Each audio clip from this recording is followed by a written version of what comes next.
UFC 260. Huge main event. Miocic versus Ngannou. We're going to talk about the rest of the card, though, leading up to it, because, I mean, I would buy the pay-per-view if it was just Miocic and Ngannou, but we gotta learn about the other fights, and that's what we're here for. We'll start with Modestas Bukauskas. You might have heard his name on our show before. That's a real guy. This is my favorite name in the UFC, maybe. Modestas Bukauskas. And he's fighting Michael Oskuskat.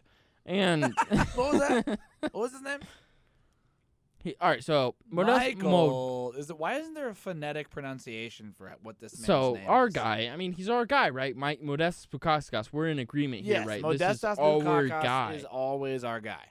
You don't have a name like that and then not kick ass. So he's fighting a guy that's Michael Oskuskat, who's 14-4. All right, I'll try it. Michael Oleksiszczyk. I would say the pronunciation, and I have not looked this up. Mikhail. It might be Mikhail, I would too. say Mikhail Oleksiszczyk. That's how I would say that. Oleksiszczyk. You know what? Go ahead and prove me a point, Michael Oleksiszczyk, because Modestas Bukauskas is one of the most electric fighters in the UFC. He's 11-3. This guy's got a no contest on his record. You don't like to see that. Modestas Bukauskas finishes his fights with absolute definitive endings. So we love Modestas Bukauskas here.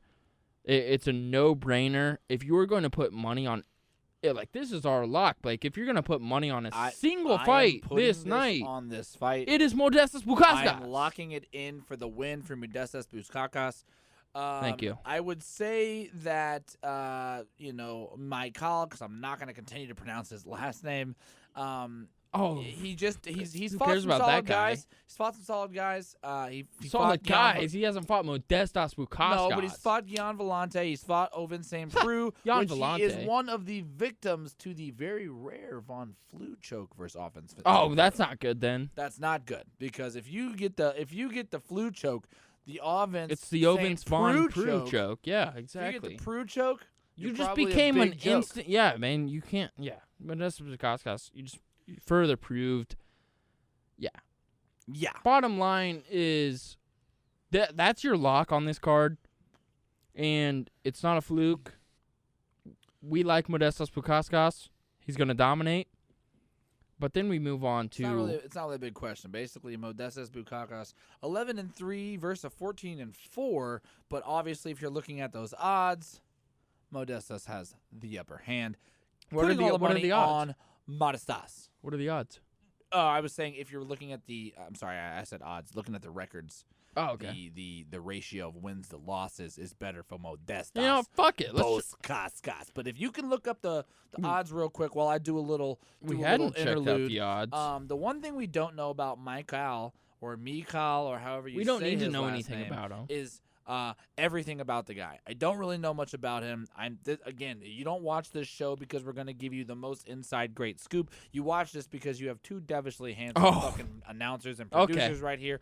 Also, you're Josh going to just figured out the odds. What's the money line gonna be, baby? You're putting plus 120 on Modestas Bukauskas. Wait, he's the underdog? Yeah. Are you kidding me? Modestas Bukauskas. Are you shitting me right now? Some fucking moolah. You're putting money on Modestas Bukauskas. Are you kidding me? I think he lost to Jim Crute last time he fought. Jim Crute's a savage. Yeah, dude. I'm not blaming Modestas at all. I'm not blaming him for losing that fight. You're fighting Michael Oskuskas. So, no, it's just we like saying the name, and we're going to keep enjoying that name because if he loses, it might lose a little less, but trust me. A lot easier to say than Oleksiszczyk. Trust me. Oleksiszczyk. That's our lock of the night. Lock of the underdog. Of the night. Modestas Bukauskas. Motor City, automatic, money down, guaranteed, never gonna change. Modestas Bukauskas. And we were dead serious right there. But we're gonna get even more serious in these next couple picks because why? Because Alonzo Minfield. And William Knight's coming up. Is that why? Man, this is just. Is this possibly fight of the night? It's a certified banger for the undercard. Yeah, it's a certified banger. Well, maybe not because if you gas out Minifield after the first round, he might, gas out. But he's also got crazy power. He's also got a loss to Ovin St. Flu choke. He's got crazy power. And so he was on the come up. He beat Paul Craig, for God's sakes. Yeah, not a lot of people beat Paul Craig, and Paul Craig's fighting Jamal Hill. Jamal Hill. He's got an H in there, so it's kind of confusing sometimes. But when you have a name like Atomic, you better bring the fucking power. Oh man, that's gonna be So that's gonna be maybe my fight of the night. I think it could be fantastic fireworks as long as Minifield doesn't gas out, but William Knight might gas out too, and then it's just gonna be a striking fest. So I'm assuming fists are flying and some people might be dying. So I'm putting all my money. Honestly, here's the deal: it's a 9-1 versus a 9-2. Yeah, Minifield's 9-2. He gasses out. Knight's 9-1. They both have the susceptibility to gassing out. They also could both knock you the fuck out. Because they're so big, bro. This is kind of a toss-up. Let's be honest. I like to pick my fights based off how the fighter looks in their fight picture. It's a great matchup. And honestly, I think based on their fight pictures, I'm going to have to go William Knight. Okay. I'm picking William Knight to end his night with the lights out knockout. I thought you might say that, and it's not a bad pick at all. I don't knock you for it. I think we're going to see the Alonzo Minifield of old, which is not really that old because he was on the come up heavy, and he's going to demolish William Knight. Okay, so we're split. You have Minifield, I have Knight. We'll see on Fight Night, Blake. Lock because it. You if you guys haven't been following us by now, whatever I say on this show, I almost always somehow switch up my picks the night of the actual fight because I forget what I pick the day of.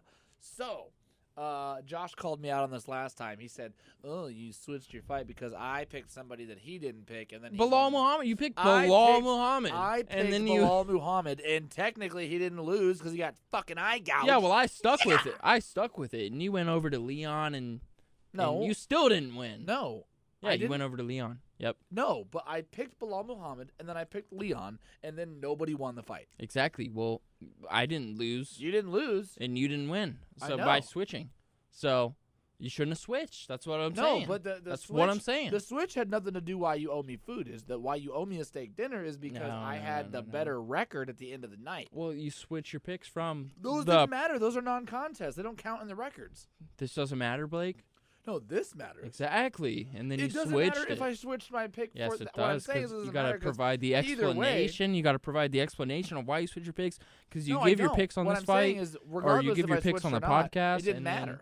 Because that fight doesn't count between our records because it was a no contest. That's what I'm saying. Exactly. So at the end of the day, count. So it doesn't matter if I switched or had Bilal to the death. That's just one singular fight, but that's just like a switch. You switch and you switch.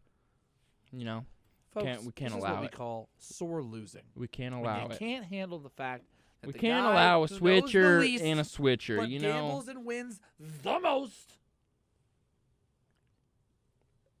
That's how we do can't it. allow the switch to switch. All right. Either way.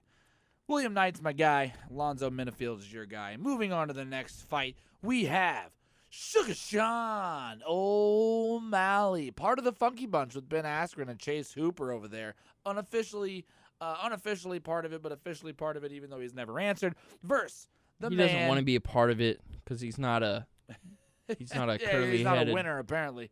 Versus Dominias Thomas Almeida.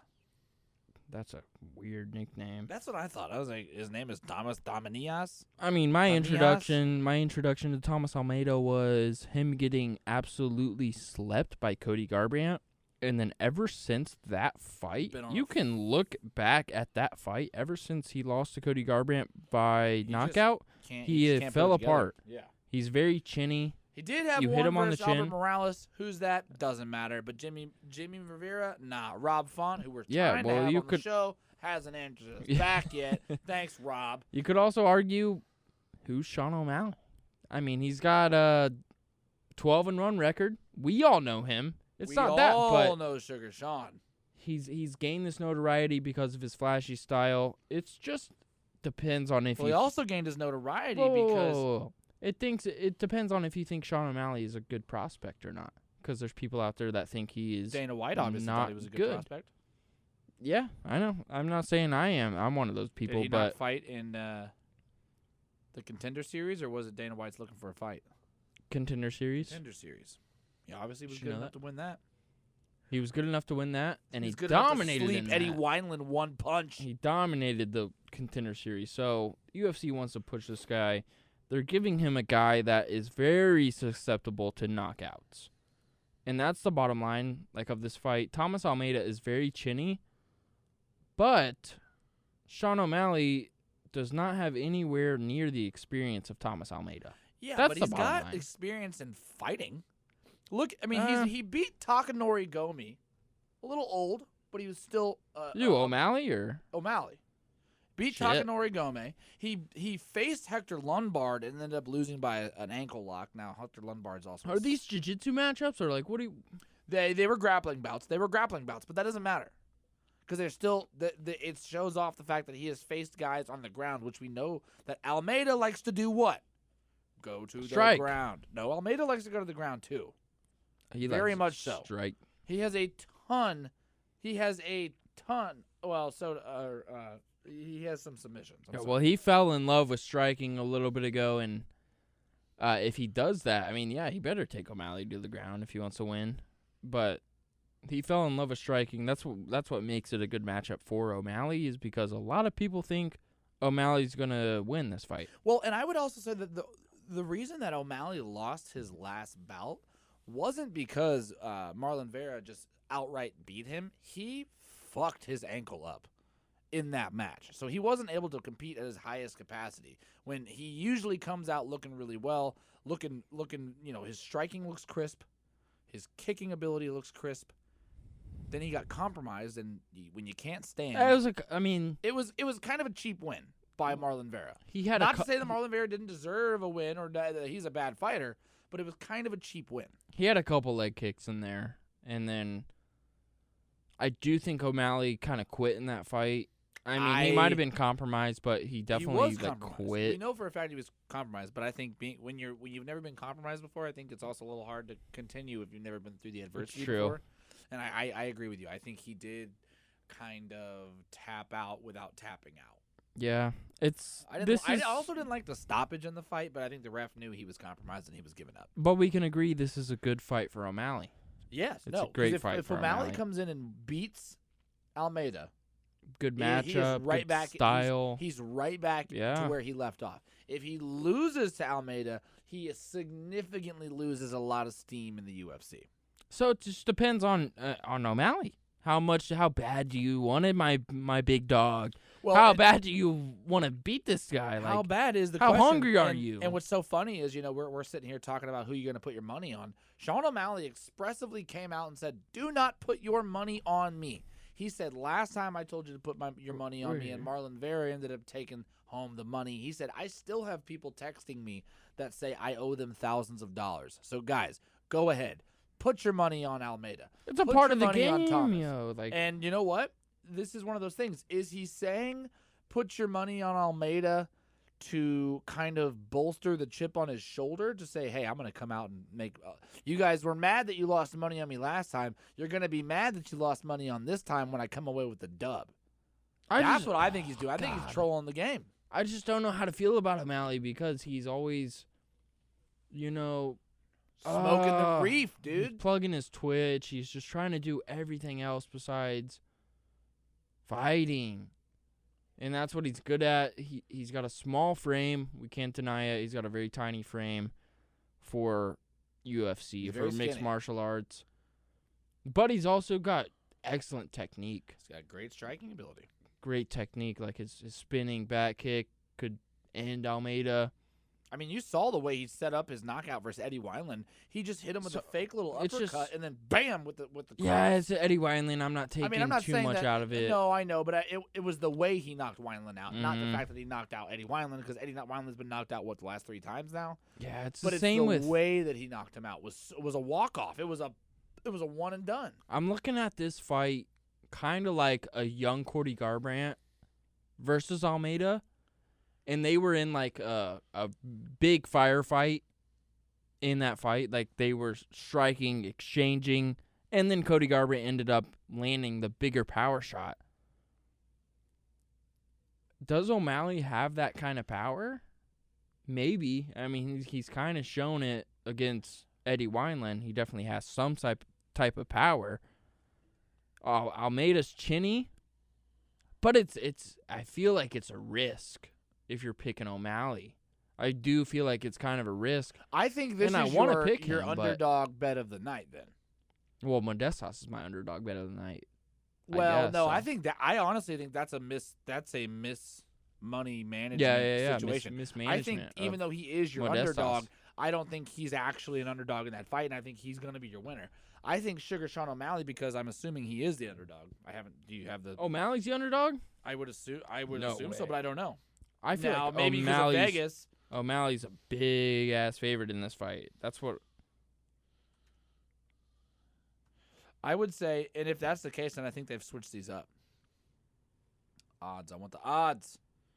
Come on, odds. Anyway, what I was saying was I think that even though he might be the O'Malley is minus 305. Oh no, he's a big over. I figured that winner. to be, but this is not that, ladies and gentlemen. He'd be the underdog this just is because not of the fact that. that he's coming off of his leg injury. This is not that type of fight. Okay, never mind then. Because either way, Almeida was at one still point put money on O'Malley. If you want to do a That's parlay, fine. if you want to do a solid parlay, you take Modestas, you take O'Malley, and then you take the next fighter who we're going to talk about, who I'll unleash in a minute. Well, Almeida at one point when he fought Garbrandt, I think was the favorite of that fight. He was considered to be one of the next best people at bantamweight. Almeida was. So I think he loves this fight. I think Almeida really is flourishing this fight. I mean, it's not a bad underdog to bet money on.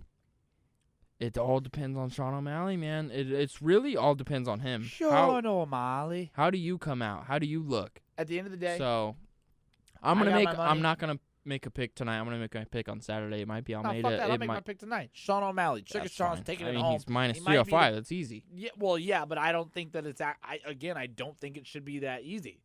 Especially if we know that Almeida, one, has something to prove, because if he loses another fight, is he still going to be in the UFC? Yeah, he's fighting for his job, too. He's lost 4 of his last 5. He's fighting for his life. He's fighting for his job in the UFC. That's another added element. This could be the money fight if you're putting money on Almeida. Yeah, I mean, it could be. You know what I mean? Because it's a tough matchup. I think he's got more to fight for. Because if Sean loses, he's not out of the UFC. He's just taking a monster hit to his the biggest thing, like you said, he beat Eddie Wineland, and then he lost in a freak way. A weird incident to And Marlon so Vera. this guy is just kind of, Almeida's just kind of middle of the pack. You know, this is a real kind of dude. I know he's on a losing streak, but he's fought the best. Yeah, he's got a great credentials. So, fuck me, man. Plus 240? That's tough. I'm not making my pick tonight. I can't. You can't? No. All right, so I'm going to go ahead and make my pick. It's going to be Sugar Sean O'Malley. That's because I'm sticking with it. Well, I might too, but we'll see. Together. That's what we do. Especially after St. Patrick's Day. I can't then come out of St. Patrick's Day and not bet on the man. Moving on to our final fight of the evening before, obviously, our main event fight. Mm-hmm. And we broke that down in an earlier episode. So yeah, we checked that episode out. We already covered it. Tyrone Woodley versus Vicente Luque. Josh, I want you to go first, and I want you to lay the groundwork for what this fight is, what it means for both fighters. Somebody like Tyrone Woodley, who's come off kind of a tumultuous past couple fights, and somebody like Vicente Luque, who seems to be kind of on the up and up. Well, for one thing, I'm kind of biased. I mean, it's weird. I used to love Tyrone Woodley, and I still do. I was super high on him when he was defending the belt, and defending it very boringly because he's the champ. He can defend it however he wants to. Yes. I give you respect. He beat Stephen Thompson twice, who is, arguably deserving of another title shot at welterweight. People are putting Stephen Thompson past Tyrone Woodley already, and he beat him twice. Yeah. I absolutely love Vicente Luque. I think he could be the next champion at welterweight. Is that so? And Tyrone Woodley, in his last couple fights has looked just not good at all. I mean, to put it mildly, he lost to Gilbert Burns soundly, and then Colby Covington, he started yelling, "Ah, my rib," as a way out. Colby Covington, I believe Colby Covington in one way, that Tyron Woodley did not want to get finished in that fight, so he took a way out by yelling, my rib," and that was his way out. He didn't, because he knew he was going to get finished by Covington, so he screamed that, and then Gilbert Burns looked terrible. But then you got to look on the other hand. He beat Darren Till. That was at 170. This is also at 170. I don't know. It all depends on Tyron Woodley. He kind of seems like a shell of himself. He kind of seems like he's not fully there mentally. He's always been there physically. He's got the power. He's got the stamina. He's got the credentials. He's a fantastic fighter. He's one of the best welterweight champions of all time, regardless of whatever happens in this fight. He's one of the best. He's been one of the best. But my outlook on Vicente Luque, my analysis paralysis on Vicente Luque is he's an absolute killer, man. He is going to be one of the best in the division. Look at Mike Perry's goddamn nose after their fight. That was a fight. Vicente Luque was one of those guys who kind of got in a firefight, and he either came out on top or he won. But then once he switched his game, you saw it towards the end of the Stephen Thompson fight. He lost to Stephen Thompson, but, man, if they ran that back, it would be tough for Stephen Thompson. He's had a complete game change to where he's a smarter fighter, and he does not take as much damage. This is a terrible fight for Tyron Woodley. He's fighting probably the best up-and-comer in my eyes in the welterweight division versus Vicente Luque. And I'm all in on Vicente Luque. I think he wins this fight and then goes on to bigger and better things and continues to ascend. I'm huge on him. So that's where my pick lies, and I think that Tyron Woodley has not shown me anything in the past couple fights to make me want to pick him. I would have to agree with a very certain statement that you said, that Tyron Woodley seems to be a shell of himself. We've always known Tyron Woodley as a fantastic grappler and wrestler, as well as a power puncher. You look at the dude's freaking jacked. If he wouldn't be fighting in the UFC, he'd probably be on freaking Mr. Olympia. But one thing that I kind of noticed looking through Tyron's career and kind of really going back and looking at it is he's got knockouts. Don't get me wrong, he's got knockouts, but he also has a lot of decisions. And when you're leaving it up to the judges to tell you who's going to win against a guy like Vicente Luque, who has a lot of finishes, I just don't like the pattern that I've seen from Tyron lately. The last time he finished somebody was Darren Till in a Darce choke. But before that, he had unanimous loss to Kamara. He had a unanimous win versus Maya. He had majority win versus Steven. He had a majority draw versus Stephen Thompson the first time. He beat Robbie Lawler in punches.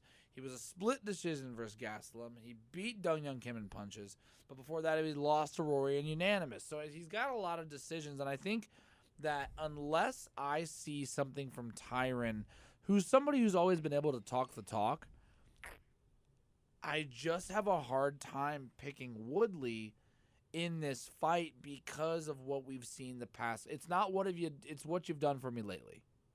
And lately, Vicente Luque is on the up, and he looks great. And lately, Tyron Woodley just has been unimpressive. Yeah, unimpressive to me.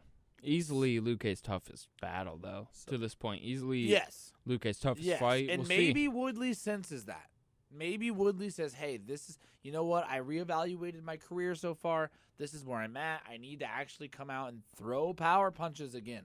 Because my biggest thing with Woodley is it's not that his last couple fights were the talent wasn't there. It was that we don't even know because he didn't pull the trigger. No, yeah, you're right. Unleash Yeah. the right hand. He wouldn't go to box. He was Super being frustrating, scared, man. and I hated that. His fight versus Kamaru Usman was very unimpressive. And Gilbert and fucking and Colby. Stephen Thompson and Colby. It was very unimpressive. He wasn't pulling punches. But then you look at fucking Darren Till, flat KO'd his ass. He came out to Darren Till, and he had the vengeance. If he can come out in this fight the way he did against Darren Till, with the aggression, with the, hey, I don't give a damn, I'm going to throw bombs. Because I think if Woodley fights the way we know Woodley can fight, it's over. Maybe, But he hasn't done it in about 5 fights, and that's the biggest issue. So at the end of the day, I also, kind of going off of yours, I don't want to pick this fight right now, even though I definitely think I need to. And I don't like not picking the fight on the show, which I've never done. You've never done that either, by the way. Well, I mean, it's tough, man. I was going to say, I just don't know if I can. I think this is going to be a game time decision for me. I'm leaning towards Luque just because of past experiences, and I have to go off what you've done for me lately. So, as of right now, I'm leaning towards Vicente Luque, but don't be surprised if on fight night, my boxing gloves and my circles are over Tyron Woodley's face. Wow. We'll see. We'll see what see. Tyron Woodley we get, because it's not really based on Luque. We know what Luque will get is an absolute savage. It kind of depends on what Woodley will get. Are we getting Tyrone? Or are we getting the chosen one? Is the real question. It's true. What Tyron are we getting? True. So at the end of the day, I think that's it. Keep an eye out. Like I've said, keep an eye out for our picks. We put them out every Saturday, sometimes on a Friday. You can follow us on Twitter. You can follow us on Instagram. Joshua, where can they find you on the Twitter sphere? They can find me at BZ Byers on Twitter. The Eagles just signed Joe Flacco. How can you not be fucking excited about that? I'm so fucking happy about it. I'm really ecstatic. I'm out of my mind about it. BZ Byers and then Josh BZ on Instagram. Because I haven't been keeping up real quick, 20 seconds. What is the best acquisitions that they've gotten this offseason for the Eagles? Fucking Anthony Harris from the Vikings is the best acquisition they've got, because that's about it. And then you got Anthony Adams from the Tampa Bay Buccaneers. Well, then obviously you have big arm, big dick, Delaware swinging Joe Flacco. Fucking bad answer. Scrap that. It's Joe Flacco. Of course. Joe fucking Flacco. You can find me on the Twitter sphere at WakeInBlake29. That's Wake, capital N, Blake, no spaces, 29 on the Twitter sphere. Keep an eye out. You guys can follow us on Instagram as well. I'm GingerPants69. That's a lie. I am GingerPants29 now. I changed it for particular reasons. Joshua, what's your Instagram? Josh Beasy. Josh Beasy Byers. We'll put them in the link, probably somewhere here or here in the description. Not, I don't even know if we know how to do that yet. So yeah, we can do that. If we can't do this, we're gonna put it down here in the description. Finger it. We can not finger my it. Dick, the description, the description. So, we can figure it. Hope you guys enjoyed the show. Comment. Let us know. Do you guys like what we're doing? Are we funny? Are we not? If we're not, you're not fucking funny. So don't even bother commenting. So we'll see you guys throughout the week. Go check out our interview with Mike Davis. It is awesome. The first fighter to be possibly fighting around and on the moon. The man is maybe going to space, guys. It was a great interview. Mike Davis shouted us out this past week on his Instagram, saying he doesn't normally like to talk during the fights or during interviews, but this was a great interview and you should check it out. That's not my words. That's Mike Davis's words. So go check it out at BCUT on YouTube. Peace.